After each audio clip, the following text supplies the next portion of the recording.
삼손이 착 나가서 어디선가 누군가에 무슨 일이 생기면 짜자자자자가 엄청난 기운이 여러분 상황을 생각할 수가 있습니다. 이제 삼손이 어떤 일을 할까? 사사기 14장입니다. 여러분 삼손에 관한 이야기들은 잘 아실 겁니다. 영화로도 나오고 또 익히 들어와서 잘 알고 있는 사실이라고 생각됩니다. 우리 사사기 14장 1절에서 7절 말씀 함께 보시도록 하겠습니다. 삼손의 이야기는 사사기에서도 많은 비중을 차지하고 있습니다. 무려 4장이나 13장에서 16장에 걸쳐서 삼손의 이야기가 나옵니다. 그만큼 가장 유명하다라는 거겠죠. 또 삼손의 생애가 그냥 다른 사사들에 비해서 참 많이 기술되어 있는 것은 그만한 스토리가 많아요. 참 드라마틱한 그 인생을 살았던 사람이라고 생각을 합니다. 우리가 잘 아는 삼손 하면 뭐죠? 힘하면 삼손 아닙니까? 그래서 이제 싸울 때 보면 이제 실제로 나귀떡표를 갖고 1,000명의 사람들을 죽일 수도 있었던 그런 괴력의 사나이였습니다. 그러니까 한마디로 삼손은 출생부터 남다른 사사였다라는 것을 알 수가 있어요. 보통 이렇게 강력한 어떤 사람이 나온다라는 거는 여러분 어떤 특징이 있냐면 성경에서도 보통 엘리야 같은 사람, 막 능력의 선지자, 막 불이 떨어지고 뭐 이런 사람들이 나올 때가 보면 시대적으로 가장 어두운 때예요. 가장 암울한 때 그런 인물들이 나오는 경향이 있습니다. 그래서 삼손이 등장했던 시기도 우리가 익히 생각해 볼 때 이스라엘의 상태, 영적인 상태가 가장 어두운 시대 중에 하나였다는 것을 우리가 짐작할 수가 있습니다. 실제적으로 그렇다는 것을 서론에 알려드리고 가야겠죠. 이게 삼손 영화의 그 한 장면이 보면 이렇습니다. 이스라엘 백성이 또다시 하나님 보기에 나쁜 일을 저질렀습니다. 이런 패턴이 반복됐지요. 그래서 하나님은 블레셋 사람이 이스라엘을 40년 동안 다스리게 하셨습니다. 이제는 이스라엘과 동일한 모습을 갖고 있는데 조금 달라요. 조금 다른 게 뭐냐면 그전에는 이스라엘이 범죄하잖아요. 하나님께서 이방의 손에 넘기셨어요. 그럼 이스라엘의 고통 가운데 하나님께 부르시면 하나님이 또 구원의 손을 펼치셨단 말입니다. 그래서 사사들을 세워서 그들을 구원해 주셨는데 이 삼손 얘기는 그 중간 단계가 싹 없다라는 것입니다. 하나님께서 블레셋 손에 넘겨주셨는데도 불구하고 부르짖어야 되는데 부르짖지 않았더라. 이게 특징이에요, 여러분. 가만히 보면 제가 이제 그 어떤 영적인 상태에 대해서 알잖아요. 여러분 오래 봐왔으니까. 그래서 어떻게 지내 이러면 아무런 문제가 없대. 차라리 나 지금 영적으로 너무 심각한 상태입니다. 메마른 상태입니다. 도와주십시오. 뭐 이름은 가능성이 있는데 괜찮대. 이게 그 상태란 말입니다. 이게 아주 심각한. 그래서 지금 삼손의 그 시대 가운데 이렇게 하나님을 찾지 않는 시대 가운데 있다. 하나님께서 죄에 대해서 징계하셨는데 맞고 얻어 터지는데 우리가 범죄했기 때문에 하나님께서 징계하시구나 이렇게 뭐 생각을 해야 되는데 도무지 생각하지 않더라. 지금 그 시대 가운데 있단 말입니다. 그러니까 하나님을 생각하지 않고 하나님을 찾을 수 없을 만큼 영적 상황이 그만큼 악화되었다라는 것입니다. 여러분 힘들 때 하나님을 찾으십니까? 아니면 하나님의 말씀 앞에 우리가 다시 한번 점검하고 나갑니까?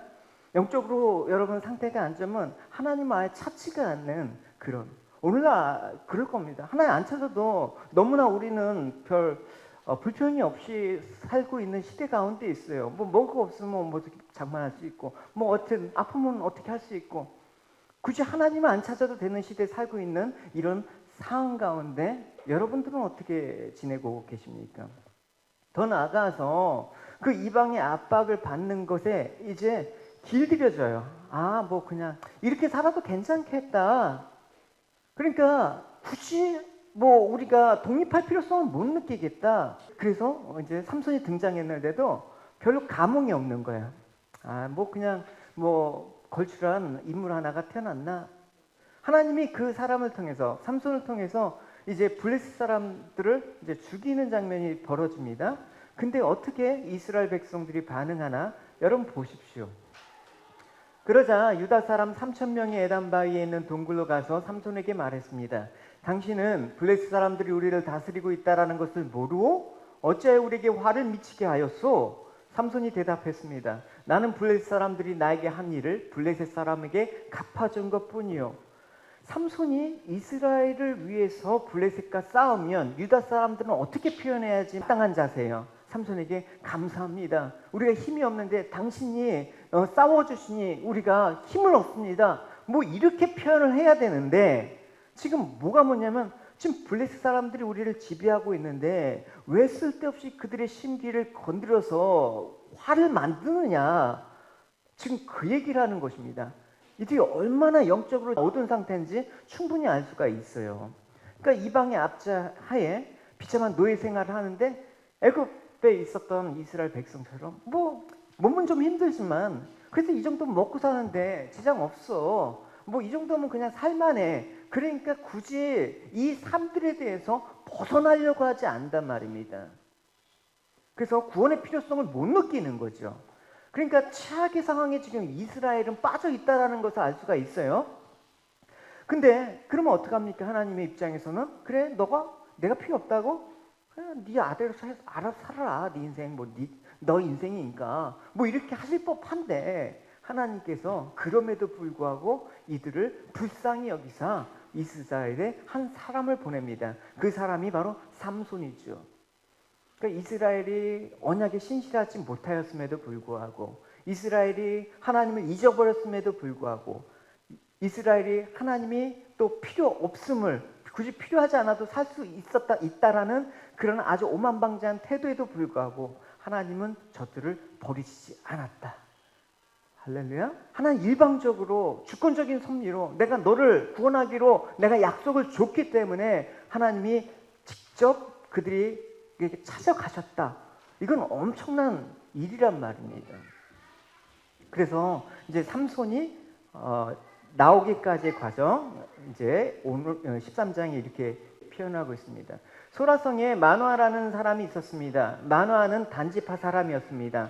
마노아의 아내는 아이를 낳지 못했대요. 근데 하나님의 천사가 마노아의 아내에게 나타나서 말했습니다. 너는 지금까지 아이를 낳지 못했다. 그러나 이제 임신하여 아들을 낳게 될 것이다.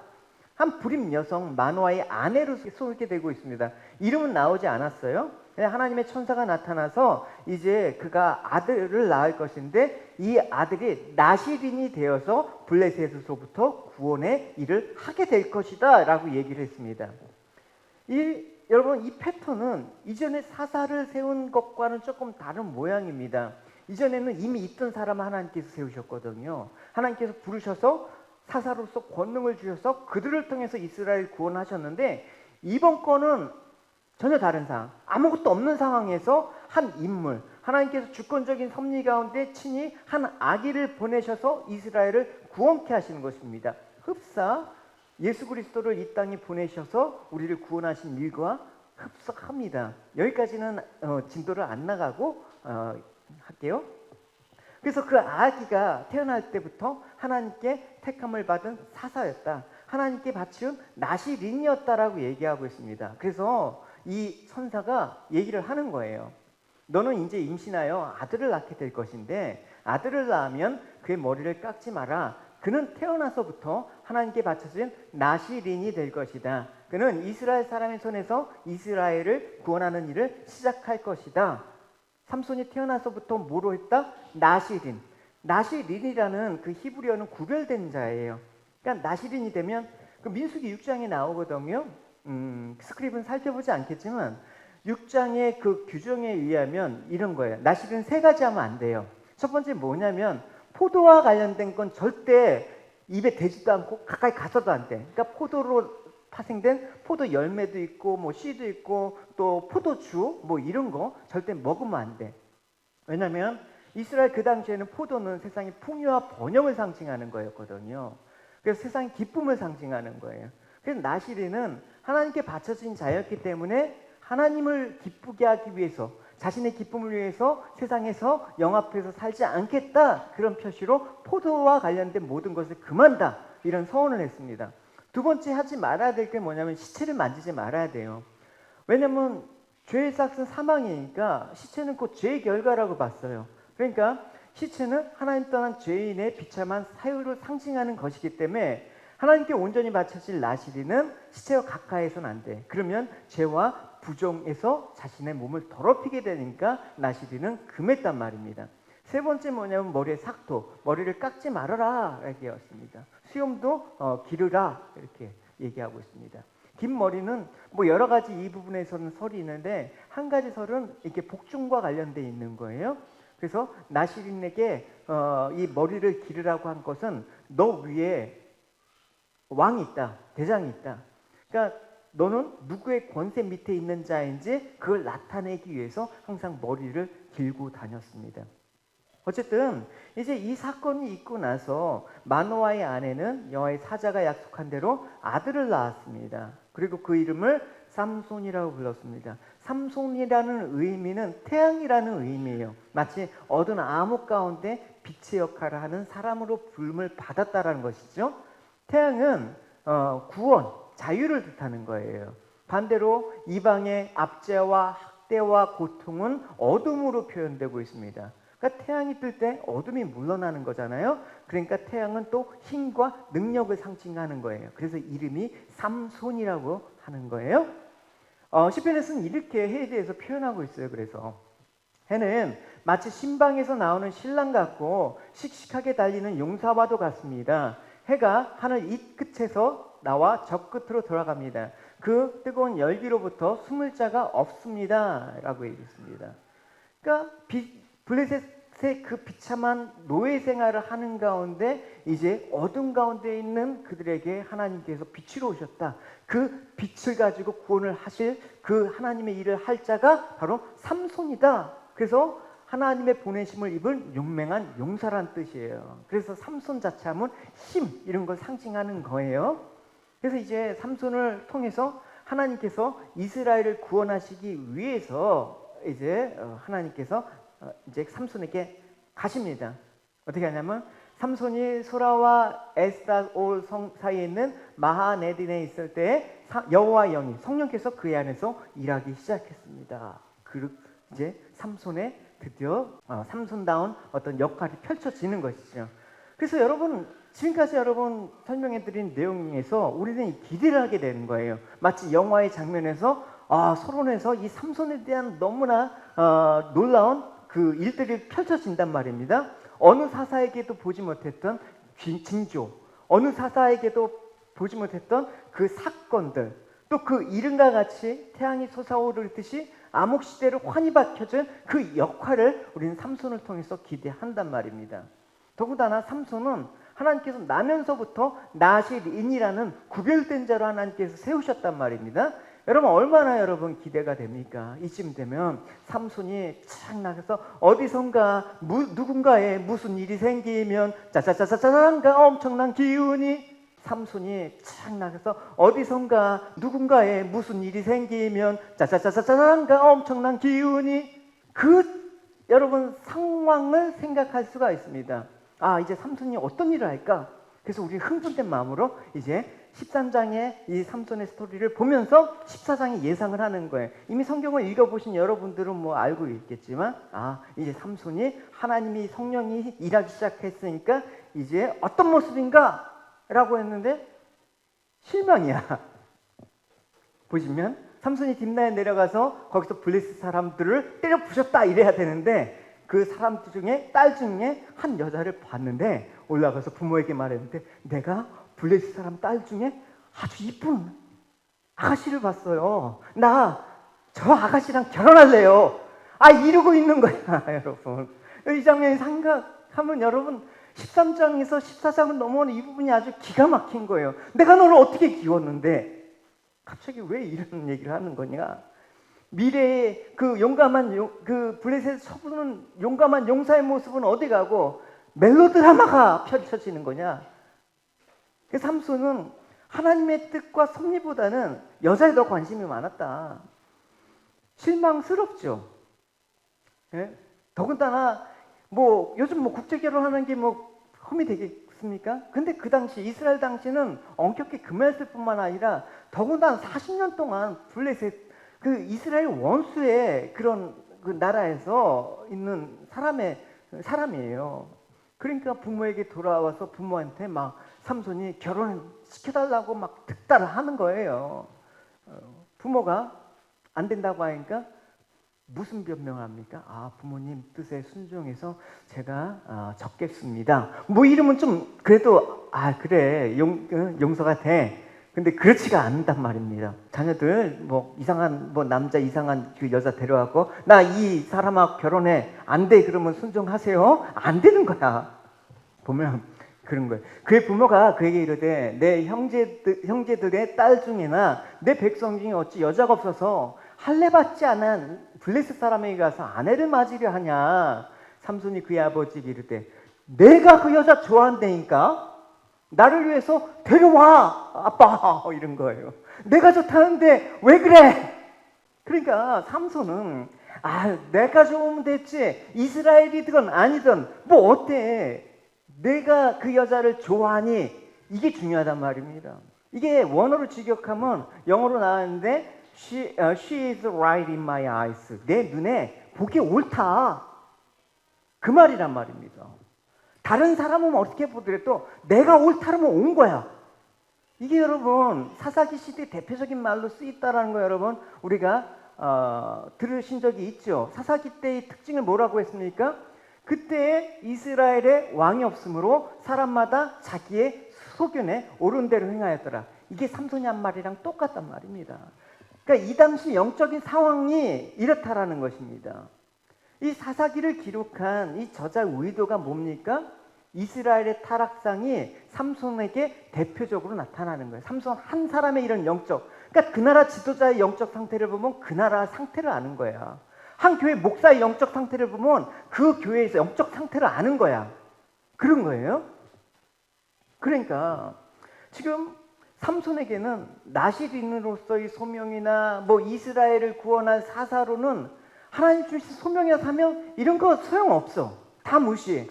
그냥 내가 좋을 대로 내가 옳은 대로 내 소견대로 그냥 행하기만 하면 돼. 내가 저 여자 좋다는데 왜 안 돼? 여러분 오늘날 이 사사시대의 삼손의 이런 모습이 오늘날에도 동일하게 나타날 겁니다. 이스라엘 백성들과 다를 바가 없는 우리들의 모습이 이렇게 비춰지는 겁니다. 여러분 우리가 두려워해야 되는 거예요. 여러분 내 눈에 옳다라고 하는 게 옳은 게 아니라는 것을 여러분 우리는 스스로 겸비해서 깨달아야 되는 거예요.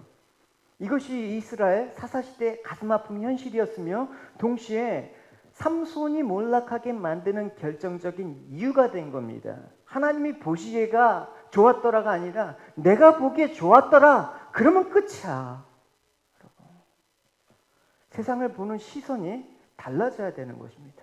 우리가 주님을 바라보고 믿음으로 갖는 시선이 달라져야 되는 것입니다. 내 기분대로 예배드리고 내 기분대로 행하는 이 모든 시대를 가운데 우리는 불행 어두운 시대를 살고 있는 우리 가운데 우리는 어떻게 살아야 될까요? 창세기 보면 두 명의 사람이 나와요. 보는 눈이 달랐어요. 누구예요? 롯하고 아브라함이죠. 서로의 목자들이 싸우니까 우리 갈라지자 하면서 먼저 아브라함 너가 선택해라. 아니 롯에게 선택해라 조카에게. 그때 롯은 어떻게 봤어요? 얘 롯이 눈을 들어서 요단을 바라봤대. 바라봤는데 와 소아이까지 온 땅이 물이 넉넉해. 좋잖아? 근데 하나님 보시기에는 멸망할 땅인데 내가 보니까 좋은 땅이란 말입니다. 여러분 그렇게 돼서는 안 되는 것이죠. 꼭 여호와의 동산 같고 애굽 땅과 같았더라. 결국 롯은 겉으로 보이는 그 화려함에 취해서 망하는 길로 가고 말았습니다. 반면에 아브라함은 어떻습니까? 아브라함에게 하나님께서 이제 롯이 아브라함을 떠난 후에 여호와께서 아브라함에게 이르셨어요. 너는 눈을 들어 너 있는 곳에서 북쪽, 남쪽, 그리고 동쪽과 서쪽을 바라보라. 사방을 바라보라. 내가 너에게 약속한 땅을 주겠다. 그 말씀을 한 거란 말입니다. 그러니까 바라보는 것 같아요. 우리가 눈 뜨고 바라보는 것 같단 말입니다. 근데 롯은 자기 마음이 원하는 땅을 선택해서 내가 옳은 소견에 따라서 행동해서 땅을 스스로 선택했지만 아브라함은 이거 나 주세요라고 안 했단 말입니다. 자기가 스스로 옳은 것을 선택하신 게 산 게 아니라 하나님이 보시기에 좋은 걸 선택한 사람이란 말입니다. 여러분 자신의 힘으로 자기 인생을 위해서 힘되는 것을 고르고 얻기 위한 삶의 방식으로 사는 거, 이걸 뭐라고 합니까? 세상의 삶이라고 얘기를 해요. 하나님의 사람은 하나님이 주시는 것을 받는 자로 살아가야 되는 것입니다. 이건 나한테 허락하신 거 아니야. 그러면 욕심 부릴 필요가 없어. 나한테 하나님께서 예를 들어서 명예를 허락하신 적이 없어. 그러면 그대로 사는 거야. 굳이 하나님께서 허락하지 않으신 걸 갖고 내가 얻으려고 하니까 죄악을 짓는 거가 되는 거예요. 여러분, 그렇게 살면 안 되는 거잖아요. 하나님이 주시는 나의 삶들, 지금 이 자리가 나의 가장 복된 자리임을 아는 사람, 이 세상이 자신을 옳다고 여기는 곳을 바라보지 않고 하나님이 약속하는 것들을 이루시는 것을 바라볼 수 있는 사람, 이것이 믿음의 사람이에요. 여러분, 우리가 세상에서 가끔 그래요. 사람들 만나면 항상 그래요. 자식을 교육을 어떻게 시켰길래 자녀가 그렇게 공부를 잘해요? 비결을 알려달래. 그래서 나 한 거 없어요. 그러니까 거짓말. 아무것도 한 거 없어요, 여러분. 내가 눈에 좋은 대로, 눈의 욕망으로 세상을 바라보는 게 아니라 다만 한 가지, 내 자녀들이 하나님 원하시는 그 비전, 하나님 원하시는 곳을 갈 수 있도록, 바라볼 수 있도록 전 기도밖에 안 했어요. 예? 제가 왜 이 말을 할 수 있냐? 두 자녀 앞에 놓고 제가 거짓말을 하겠습니까? 그러니까 아브라함처럼 하나님이 주신 복장 꿈으로 세상을 바라볼 수 있는 사람, 이 사람이 여러분 오늘날 이 시대에 너무 필요해요. 교회도 너무나 필요해요. 그래서 요한일서에 보면 이렇게 권고를 하고 있어요. 이 세상과 세상에 속한 것을 사랑하지 마십시오. 누구라도 이 세상을 사랑하게 되면 그 마음속에는 하나님의 사랑이 없게 됩니다. 이 세상에는 악한 것들이 있습니다. 그것은 바로 우리 육신을 즐겁게 해주는 것, 우리 눈을 즐겁게 해주는 것, 우리의 삶에 대해서 자랑하는 것입니다. 이런 것은 아버지께로 나온 것이 아니라 세상으로부터 나온 것이, 이걸 바라봤단 말입니다. 지금 삼손은. 그러니까 흡사, 그 구별된 나시린으로 부름받은 삼손의 모습은 흡사 지금 롯이나 또 성경에서 그 하나님을 배반하고 폐역의 길로 갔던 사람들의 그 시선과 너무나 똑같아요. 처음부터 하나님께 구별된 사람이 그런 시각과 삶의 방향으로 간다는 건 안타까운 거예요. 오늘 그래서 본문에 보면 내 마음에 있는 게 뭔가 다르지 않다는 걸 볼 수가 있어요, 여러분. 마음과 몸이 따로 간다고요? 절대 그렇지가 않아요. 보시면 1절과 5절, 7절을 보시면 뭐로 표현되고 있습니다? 내려갔다, went down. 내려갔다라는 건 뭐예요? 이 내려간 길이 어디냐가 중요한 거죠. 하나님의 사람으로 가지 말아야 될 것, 하지 말아야 될 그런 것을 하고 갔다라는 게 내려갔다라는 표현으로 애써 지금 사사기 저자는 강조해서 얘기를 하고 있는 것입니다. 그러니까 여러분, 내려갔다라는 표현은 어떤 지리적인 위치에 근거한 표현이기도 물론 하지만 한편으로는 지금 삼손의 내면적인 신앙적, 영적 상태가 지금 이렇다라는 것을 보여주고 있는 것입니다. 한마디로 하나님의 사람으로서는 마땅히 하지 않아야 될 것, 마땅히 바라보지 않아야 될 것, 그것들을 보고 저 아래 타락한 세상을 동경하면서 바라보고는 그쪽으로 발길을 가는 거야, 여러분. 그게 여러분 내리막길로 가는 거예요, 여러분. 그래서 이사야 선지자는 하나님의 백성들에게 이렇게 권고하고 있어요. 많은 백성들이 가면서 이르기를, 자, 여호와의 산으로 어떻게 올라가자. 야곱의 하나님의 성전으로 올라가자. 주가 그의 길을 우리에게 가르치시리니 우리는 그의 길로 행하자라고 할 것이다.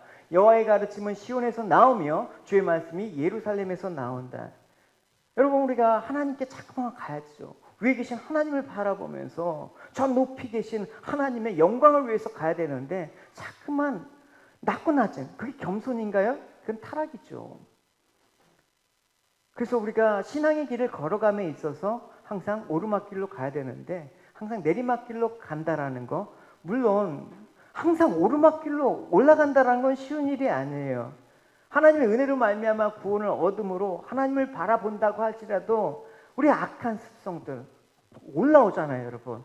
한번 마음 고쳐먹고 좀 잘 살아봐야지 하는데 열받게 하는 게 또 올라오면 에이, 내 식대로 해버릴래. 그냥 내 마음대로 해버릴래. 뭐 이렇게 우리가 확 뒤집어지잖아요. 그럴 때 여러분 세상 유혹으로 또 사단의 공격으로 우리가 넘어지려고 할 때 하나님께서 뭘 주신다? 반드시 그때 사인을 줘요. 경고를 주신단 말입니다. 너 그러면 안 되지. 그러지 마라. 경고를 주신단 말입니다. 그러니까 지금 이 모든 상황 가운데 이제 삼손이 자기 고집대로 그의 부모와 함께 딥나로 내려갔어. 딥나의 포도원에 이르는데 뭐가 나타났다? 젊은 사자가 하면서 나타났대. 여러분, 이게 여러분 우연한 일일까요? 포도밭에 사자가 왜 나타나? 그러니까 삼손 지금 매우 위험한 상황 가운데 직면해 있음을 알 수가 있는 것입니다. 여러분, 웬만한 사람들은 사나운 개가 달려들어도 무서워요. 근데 백수의 제왕이 사자가 엉하고 잡아먹으려고 하는데 그래서 뭐 이게 간이 오그라들지 않겠습니까? 그러니까 하나님의 사람이었던 삼손이 이런 위기에 봉착하게 된 이유가 무엇입니까? 나실인으로서 가지 말아야 될 것, 바라봐지 말아야 될 것들을 보고 갔기 때문에 그런 거예요. 여러분, 지금 삼손의 과오를 두 가지로 발견할 수가 있어요. 한 가지는 뭐냐면 이 이방의 여인인 블레셋 여인과 결혼하기 위해서 그 부모를 충동질해서 그 거주를 떠나 딥나라는 곳에 가지 말아야 될 곳에 갔기 때문에 사자가 나타났어요. 또 한 가지는 그 사자가 나타난 곳이 어디예요? 포도밭이잖아요. 아까 나실이는 언급하다시피 나실은 뭐와 관련돼서 절대 하면 안 돼요? 포도와 관련된 그 독주를 마시면 안 되고 포도를 먹으면 안 되고 씨도 먹어서는 안 돼. 근데 포도원에 갔다라는 건 뭡니까 여러분? 그냥 가진 않겠죠. 구경하러 가진 않겠죠. 그러니까 입에 대서도 안 된 것들을 하는 거예요. 그러니까 이런 사실로 미뤄볼 때 삼손이 지금 자기 신분을 망각하고 자기가 지금 사사이고 나실인으로서의 삶들이 어떤가를 전혀 생각지 않으니까 하나님께서 어떻게 해? 사자를 보내서 너의 지금 상태가 얼마나 위험한가 깨달아라. 사자를 보내신 거예요. 그러니까 사자는 그릇된 길로 행하는 삼손에게 바른 길로 가기 위한 하나님의 경고란 말입니다. 여러분, 여러분에게 경고를 주시는 거에 대해서 여러분 그냥 그 우연이라고 생각하지 마세요. 여러분, 분명하게 이렇게 자꾸만 뭔가 하나님으로부터 떠나려고 하는 그런 사람들에게 하나님께서 경고를 주실 거예요. 그때 여러분 어떻게 한다? 아, 내가 잘못됐구나. 깨달으셔야 돼요. 근데 경고이기 때문에 삼손은 죽지는 않았어요. 왜냐하면 경고는 깨달으라고 주는 것이지 죽이려고 하지 않지 않습니까? 그렇기 때문에 삼손이 죽지는 않았어요. 6절에 보면 여호와의 영이 삼손에게 강하게 임하니 그의 손에 아무것도 없이 그 사자를 염소새끼처럼 찢는 것 같이 찢었대. 여러분, 삼손이 힘이 세서 찢었다고 얘기하지 않았어요. 여러분, 삼손이 머리가 길어서 힘이 센 게 아니에요. 여러분, 성경을 잘 보시면 뭐라고? 하나님의 영이 삼손과 함께 있었기 때문에 초인간적인 능력을 발휘한 것뿐이지 삼손이 타고난 힘이 있었다라는 말이 어디 있습니까? 성경에? 그러니까 삼손에게 깨달음을 주기 위해서 잠깐 겁을 준 거야. 너가 있어야 될 자리가 어딘지 알겠지? 하면서 주님께서 이제 사자를 죽이신 거예요. 여러분, 이런 비슷한 사례가 어디 있습니까? 요나 선지자도 여러분 비슷한 사례가 있어요. 하나님께서 너 저기 니느웨 가서 복음 전하라. 싫어요. 내가 그 짐승 같은 놈들한테 왜 복음을 전해요? 싫어요. 하다가 이제 도망가려고 하는 거예요. 그러나 요나가 여호와의 얼굴을 피하려고 일어나 다시스로 도망하여 욥바로 내려갔더니 마침 다시스로 가는 배를 만난지라 여호와의 얼굴을 피하여 그들과 함께 다시스로 가려고 백삭을 주고 배에 올랐더라. 여호와께서 큰 바람을 바다 위에 내리심에 바다 가운데 큰 폭풍이 일어나 배가 거의 깨지게 된지라. 이게 우연이에요, 여러분? 아, 요나는 좋았을 거예요. 하나님 뜻을 거슬려서 내가 가는가 마침 반대로 가는 욥바에 갔더니 반대로 가는 그 배가 있어. 아, 하나님이 그래도 나를 존중해 주셔서 내 의견을 받아들이셨구나. 룰루랄라 하면서 그 배를 탔죠. 근데 그게 자기가 잘된 것처럼 보였지만 하나님께서 나를 그냥 이해하신 걸로 보였겠지만 천만에요. 가다 풍랑을 만났잖아요. 결국 그 풍랑은 뭐? 물고기 뱃속에 들어가기 위해서 또 풍랑을 또 예비하신 거 아니에요. 그래서 3일 동안 물고기 뱃속에서 주님 잘못했습니다 하면서 깨달 그런 시간이 있었잖아요, 여러분. 여러분 지금 무슨 일이 일어납니까? 아무 일이 없으시다고요? 아무 일 없는데 내가 하나님 안 믿어도 지금 잘 된다고요? 그거 이상한 거예요. 하나님 자식이면 그렇지 않아요. 아, 하나님 자식이 아니기 때문에 그런 거구나라고 무슨 일을 주십시오 이렇게 기도하셔야 돼요. 그러니까 삼손이나 뭐 요나나 우리가 원하는 방향으로 현재 일을 하기 위해서 마음을 두기보다는 항상 우리는 이 현재 가운데 하나님이 인도의 마음을 쓰면서 우리가 하나님이 원하시는 뜻이 뭔가 그 길을 자꾸만 가도록 힘써야 되는 것입니다. 만약에 하나님께서 우리의 삶들을 개입하실 때 우리는 하나님 원하시는 게 아니구나. 여러분 우리가 직접적으로 하나님 음성을 듣는다라는 게 뭐예요? 무슨 환청이 들리고 그런 게 아니라 이런 모든 것들이 정황이 하나님 원하시는 게 아니다라는 걸 분명히 말씀해 주신단 말입니다. 여러분 그 말씀이 안 들리신다 그러면 이제까지 신앙생활 안 한 거예요. 분명히 어떤 식으로 말씀을 주실 거예요. 그래서 하나님께서는 어떤 경우에도 자신의 뜻을 꺾지 않으시고 자기 백성을 이끌어 가신다. 그래서 오늘 나실인으로 구별된 자로 부름을 받은 삼손의 모습을 통해서 우리가 알아야 될 것은 뭐냐? 우리의 삶은 우리의 방법과 우리의 뜻대로 흘러가는 게 아니라 하나님의 뜻에 붙들려서 하나님의 의도로 결국 흘러간다. 그걸 보여주는 거예요. 보시면 4절에 그때 블레셋 사람이 이스라엘을 다스린 까닭에 삼손이 틈을 타서 블레셋 사람을 치려 함이었으나 그의 부모는 이 일이 여호와께로부터 나온 줄을 알지 못하였더라. 이 구절을 보면 약간 혼동이 오죠. 분명히 삼손이 블레셋 여인과 결혼하기 위해서 부모를 조르고 무리해서 갔어요. 근데 성경은 그 배우가 블레셋 사람을 치기 위해서 이 모든 일이 벌어졌다라고 얘기하고 있어요. 이게 하나님의 계획이었다. 이렇게 얘기하고 있습니다. 그럼 여러분, 우린 이렇게 생각할 수가 있어요.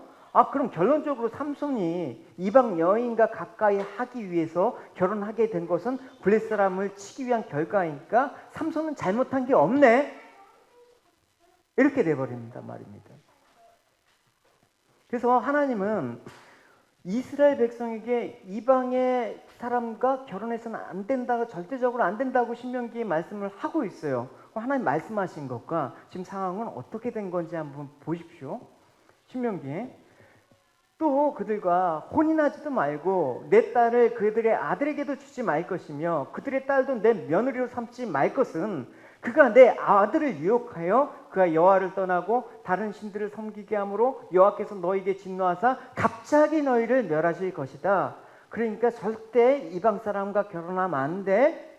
그러니까 삼손의 계획 자체는 하나님이 원하시는 계획과 전혀 부합되지 않았다. 근데 그럼에도 불구하고 이 모든 것이 여호와께로 말미암음이라고 얘기를 한 까닭은 뭡니까? 삼손의 행위가 정당하다라는 게 아니라 결론적으로는 그래요. 삼손이 하나님의 뜻대로 하지 않고 삼손이 가진 그 약점, 그 아킬레스건이 뭐예요? 여자를 좋아한다라는 거. 그럼에도 불구하고 하나님은 인간의 약한 부분들에 개의치 않고 당신이 블레셋을 구원하기 위해서 정하신 작정을 이루어 가신다라는 뜻이에요. 그러니까 여러분 이러한 사실은 우리에게 하나님께서 뭔가 큰 일을 택하고 세운 사람도 때론 넘어질 수가 있잖아요, 여러분. 여기는 목회자도 허물이 많잖아요. 그렇지만 허물이 많은 인간을 하나님이 일하시기 위해서 세우신다 해도 그 허물 때문에 하나님의 의도와는 다르게 행동할 때가 있잖아요. 그럴 때 하나님께서 어떻게 한다? 그 원래 계획들을 포기하신다? 그렇지 않다라는 거예요. 여기 보세요. 그 사람을 통해서라도 일하신다라는 거예요. 그 사람의 실수를 통해서도 일하신다라는 거예요. 하나님은 실패하지 않으신다. 할렐루야. 반드시 당신이 계획하신 것을 성취시킨다라는 것을 의미하는 말이란 말입니다. 뭐 하나님 뜻대로 처음부터 삼손이 이렇게 멋지게 나갔으면 또 멋있게 쓰셨을 텐데 삼손이 이름에도 불구하고 하나님께서는 그 계획을 이루셨다. 그게 중요한 거란 말입니다. 여러분 이 같은 신뢰를 우리는 요셉의 형제들에게서도 찾을 수가 있어요. 요셉을 미워했죠. 아버지가 차별하니까. 그래서 그를 잡아다가 이방인 손에 팔아 넘깁니다. 그 행위는 되게 악랄하죠. 용서받을 수가 없지요. 근데 하나님께서는 그들의 허물을 탓하기보다는 요셉을 통해서 그 형들은 물론 세계의 많은 사람들을 기근으로부터 구원하시기 위한 계획을 펼치신 거예요. 그래서 요셉이 마지막에 형들이 막 그 죽을까봐 막 두려워하는데 형들을 용서하면서 이런 말을 해요. 형들은 나를 해치려고 했지만 하나님께서는 형님들을 악을 선으로 바꾸셨습니다. 그래서 오히려 많은 사람들의 생명을 구할 수가 있었습니다. 여러분, 우리가 바라봐야 될 세상을 바라보는 시각이 바로 이런 거란 말입니다. 세상이 하나님의 다스림 안에 있다. 그렇기 때문에 내가 애굽으로 가서 종살이하고 억울한 누명을 쓴 것도 이들의 악행 때문에 벌어진 결과가 아니라 하나님의 계획하심의 결과로 이루어진 일이다. 할렐루야! 이 시각이 있어야 됩니다. 우리도 하나님이 세상을 다스린다고 믿죠. 그럼에도 불구하고 어떤 되어진 일에 대해서는 지극히 세상적인 시각으로 이해하고 판단한단 말입니다. 그렇기 때문에 하나님을 알지 못하는 세상과 동일한 다를 바가 없는 그런 삶의 방식으로 살아가는 게 사사기 시대 백성이자 우리들의 모습이 아닌가라는 생각을 여러분 해보셔야 되는 것입니다. 삼손은 하나님께서 주신 사명에 의무고 관심 없이 한 여자의 정신이 팔려서 어찌든지 나만 행복하면 되지 뭐. 뭐 이스라엘 구원을 한다고 뭐 그들이 나를 알아주는 것도 아니고 자꾸만 왜 그냥 신기를 건드리냐고 하는데 그냥 나 알아서 하면 되지. 결국은 삼손이 블레셋과 싸웠습니까? 아닙니다. 결국 하나님이 자신의 약속을 지키기 위해서 블레셋과 홀로 싸우신 것입니다. 이 말은. 할렐루야. 하나님께서 자신이 선택한 종들이 주어진 사명을 잃고 자신의 일을 몰두한다 하더라도 결국 그 종들의 실수를 통해서라도 하나님은 자신의 계획을 반드시 이루신다. 할렐루야. 내가 막사만 하나님께서 뭐 자신의 뜻을 이루신다? 여러분, 막사로도 하나님 뜻은 이루십니다. 할렐루야. 막상 사람만 손해야. 그죠? 결국은 바라보지 못할 것들 바라보다 뭐가 뽑혔어요? 눈이 뽑히잖아요, 여러분. 하나님의 뜻은 어떻게든 이루어져. 근데 하나님께 불순종한 대가는 여러분 순종의 대가보다 훨씬 커. 그걸 아셔야 되는 거예요, 여러분. 그래서 하나님은 비록 당신 택한 자가 허물이 많고 연약하다 하더라도 버리시진 않아요. 삼손이 그렇다고 해서 버림을 받았다라는 얘기는 아니에요. 그렇지만 그 하나님께서 주신 원래 계획대로 순종했으면 삼손이란 그 이름이 얼마나 이 역사 속에서 찬란히 빛났겠습니까? 여자 때문에 망한 사사, 이런 불명예를 또 안게 되어 있지요. 어쨌든 사람이 일하는 게 아니다. 그래서 고린도 후서 4장 7절에 보면 이렇게 얘기하고 있습니다. 우리는 이 보화를 질그릇에 담고 있습니다. 이것은 그 풍성한 능력이 우리에게 나오는 것이 아니라 하나님께로부터 나오는 것임을 보이시려는 것입니다. 그래서 능력이란 하나님께 있는 것이지 우리에게 있는 건 아니에요. 때문에 내가 능력받아서 뭔가 해보려고 하는 것 자체가 사실은 잘못된 생각임을 알아야 되는 것입니다. 하나님 우리를 질그릇과 같이 다루시고 있습니다. 그 질그릇이 뭔가를 했다면 그 질그릇이 한 게 아니라 그 질그릇 속에 보배가 있기 때문이지 결코 그 질그릇이 능력을 받아서 하는 일이 아니라는 것입니다. 결과적으로 삼손은 자기도 모르게 하나님의 목적을 성취한 셈이 된 거예요. 즉 삼손은 태어날 때부터 이 일을 위해서 하나님께서 선택된 도구였고 그 자신의 어떠한 행위로도 그 자신이 쓰기로 한 하나님의 결정, 섭리는 바꿀 수가 없는 거예요. 다만 제가 여러분에게 바라는 것은 여러분이 순종함으로써 하나님께 쓰임을 받기 바라요. 할렐루야. 불순종의 도구로 쓰임을 받으면 아프잖아. 힘들잖아. 왜 힘들고 아픈 그 길을 가려고 해, 여러분. 순종의 길로 가요. 그래서 삼손의 이 이야기는 인간의 자유의지와 하나님 주권 사이의 관계에 대한 중요한 신학적인 가르침을 우리에게 주고 있습니다. 그것은 하나님이 선택한 백성들이 전혀 그것을 깨닫지 못할 때조차도 그리고 하나님을 등지고 방종을 행했다 하더라도 하나님은 당신의 뜻을 친히 이루어 가시고 또 결국에는 모든 것을 합력해서 선을 이루신다라는 것입니다. 이스라엘 백성들이 구원을 해달라고 요청하지 않았어도 하나님은 그들을 포기하실 수 없기 때문에 자기 백성들이 그렇게 비참한 처지에서 고통당하는 것을 더 이상 지켜보실 수 없었기 때문에 홀로 블레셋과 싸워 그들을 구원하시고자 하는 것입니다. 이것이 하나님의 주권적인 구원의 은총입니다. This is the blessing of God's sovereignty. 우리가 구원받은 것도 바로 이 은혜로 구원을 받은 거예요. He saved us through this salvation of grace. 우리의 행실을 보고 구원하신 것이 아니라 당신이 영원전부터 우리를 선택하셨기 때문에 우리가 구원해달라고 부르짖은 적이 없었는데도 우리를 구원하셨고, He didn't save us based on our behavior. 우리가 죄인 되었을 때 예수님을 십자가에서 죽이셔서 그 보혈의 공로로 죄를 사하시고 주권적으로 부르시고 그 공로를 적용하심으로써 우리를 죄와 사망에서 구원하여 주신 것입니다. When we became sinners, He sacrificed Jesus Christ on the cross, and through the blood that was spilled, our sins were washed away. 우리가 이 주님의 주권적인 은혜를 늘 기억하면서 살아야 돼요. We have to remember this blessing as we live. 그래서 사도 바울은 말합니다. 우리가 하나님과 함께 일하는 자로서 너희를 권하노니 하나님의 은혜를 헛되이 받지 말라. Apostle Paul says, working together with Him, then we approve to you not to receive the grace of God in vain. 그렇습니다. 우리가 지금 자신에게 주어지는 이 모든 것이 하나님의 모든 은혜로 여기고 그걸 소홀하지 말고 더 큰 믿음의 역사를 이룰 수 있는 발판으로 삼도록 하였으면 좋겠습니다. Think of everything we are given as God's grace, and think of that as to do something better.